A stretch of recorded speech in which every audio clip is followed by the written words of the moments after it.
एक मराठी म्हण तुम्हाला नक्की माहिती असेल, तळे राखी तो पाणी चाखी. पण आज हे सगळं बघून आपले पुढारी आता आणखीन पुढे गेलेत किंवा आणखीन खालची पातळी गाठतायत असं वाटायला लागलंय. कारण त्यांचं म्हणणं आहे की आम्ही तळ राखणार, पाणीही चाखणार आणि तुम्हाला काही घोट पाणी हवं असेल तर आमच्या बाजूलाच यावं लागेल, नाहीतर तहानेने तडफडाल तरी एक थेंबही मिळणार नाही असं सांगण्यापर्यंत त्यांची मजल गेली आहे. आणि हे सगळं जाहीरपणे बोलताना आपण या तळ्याचे मालक नाही, केवळ राखणदार आहोत याचा या नेत्यांना सोयीस्कर विसर पडलाय की काय असा प्रश्न पडावा. कारण अहो, हे तळं तुमच्या आमच्या मालकीचं म्हणजे सार्वजनिक आहे.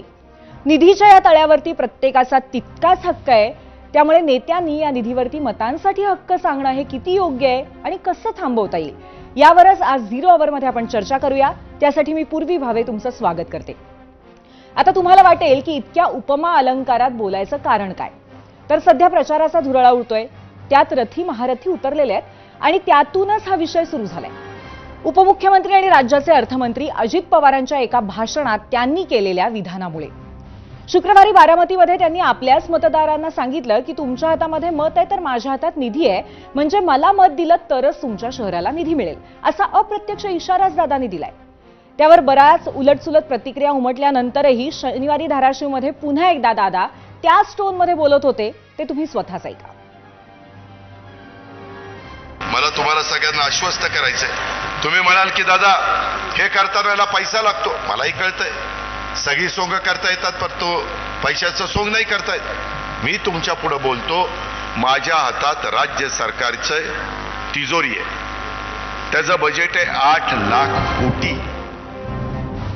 अजितदादा राज्याचे अर्थमंत्री आहेत, त्यामुळे वारंवार त्यांची अशी विधानं झाली तर त्याची दखल घ्यावीच लागेल, एकतर निवडणूक आयोगाला किंवा मग थेट जनतेला. म्हणून आम्ही थेट जनतेला म्हणजे तुम्हालाच आज 0 आवरमध्ये प्रश्न विचारलाय आणि तो प्रश्न पाहूयात आमच्या पोल सेंटरला. आजचा आमचा प्रश्न आहे, तुमच्या हातात मत माझ्या हातात निधी असं सांगत मतदारांवरती दबाव टाकण्याचा अजित पवारांचा प्रयत्न आहे का? होय आणि नाही असे 2 पर्याय आहेत. अजूनही वेळ आहे, तुम्ही वोट करू शकता, आपलं मत नोंदवू शकता.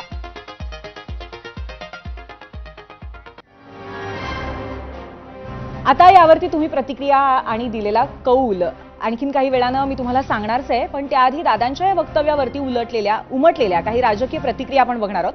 खरं तर अजितदादांनी अशा पद्धतीने बोलणं म्हणजे विरोधकच नाही तर आदर्शवत कारभाराची शपथ ग्रहण करणाऱ्या सर्व सत्ताधाऱ्यांनाही पटणार नाही असंच तुम्हाला वाटलं असेल ना. तुम्ही म्हणाल की शेवटी दादांनी मतांसाठी असं आमिष दाखवणं कुणाला पटणार आहे. पण थांबा, त्यांच्या मंत्रिमंडळातल्या सहकार्यांचं यावर काय म्हणणं आहे ते ऐका.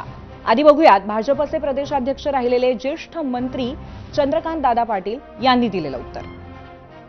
तिजोरीची किल्ली आपल्याकडे असल्यामुळे ती आणखी कोणाकडे जरी असली तरी त्याच्यावर मुख्यमंत्री असल्यामुळे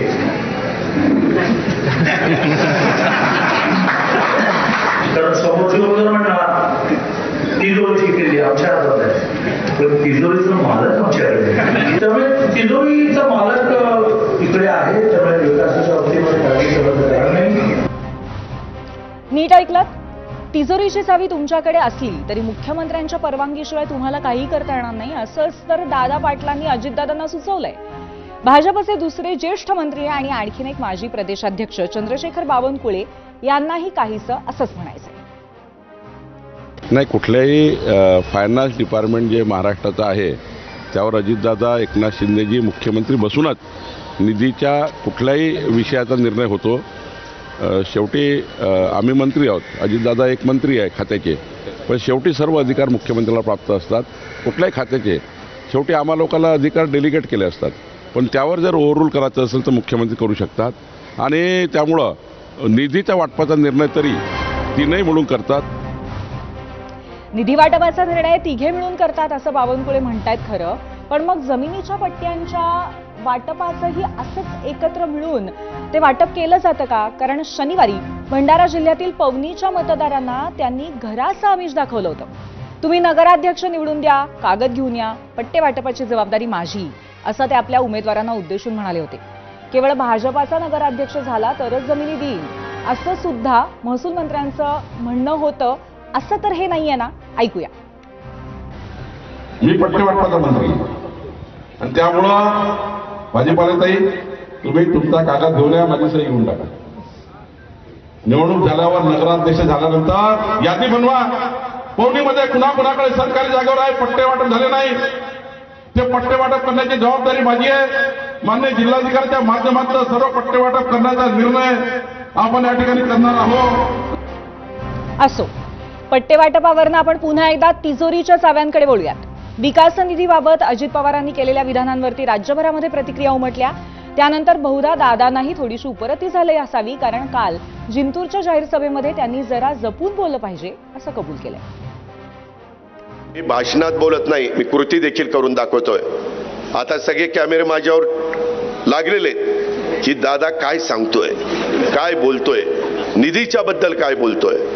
त्याबद्दल मी एवढंच सांगतो, विकास कामाला मी तुमच्या पाठीशी उभा राहील. आता ह्याच्यात तर काय अडचण नाही. आता ह्याच्यात पुन्हा दादा असं बोलला, दादा तसं बोलला, काय बोलला. अरे विकासाचं बघा ना, हे काय बोललाय, ते काय बोललाय, हे करण्याच्या पेक्षा आम्ही पण आचारसंहितेचा भंग होईल अशा पद्धतीचं वक्तव्य करता कामा नये, हे आम्हालाही कळतंय. परंतु जो माणूस काम करतो तोच माणूस चुकतो. आता राहता राहिला महायुतीतला तिसरा पक्ष म्हणजे शिवसेना. त्यांच्याकडे ना अर्थ खाता आहे ना मुख्यमंत्री त्यांचा आहे. त्यामुळे मग निधीचं वाटप सर्वानुमते होतं असं संजय शिरसाट यांनी सांगितलंय. पाहूयात. आता अजितदादा अर्थमंत्री असल्यामुळं निश्चितच त्यांना अधिकार आहेत, परंतु मुख्यमंत्री हे मुख्यमंत्री असतात. मुख्यमंत्र्याला सर्वापेक्षा जास्त सर्व अधिकार हे त्यांच्याकडे असतात. हे निर्विवाद आहे, नाकारता येत नाही. परंतु तिजोरीच्या चाव्या कुणाकडेही जरी असल्या, कोणीही मालक असलं तरी खर्च कसा करायचा हे सर्वांमत ठरले जाते. तर सत्ताधाऱ्यांमध्ये निधी वाटपाचा खरा हक्क कुणाचा यावर अशी चढाओढ सुरू झाली. पण मंत्री खुलेआम अशी विधानं करत असताना विरोधकांचा मात्र तिळपापड होणं स्वाभाविक आहे आणि तसंच झालं. हे काय राज्याचे मालक आहेत का असा प्रश्न काँग्रेस नेते विजय वडेट्टीवारांनी विचारला. निवडणूक आयोगाने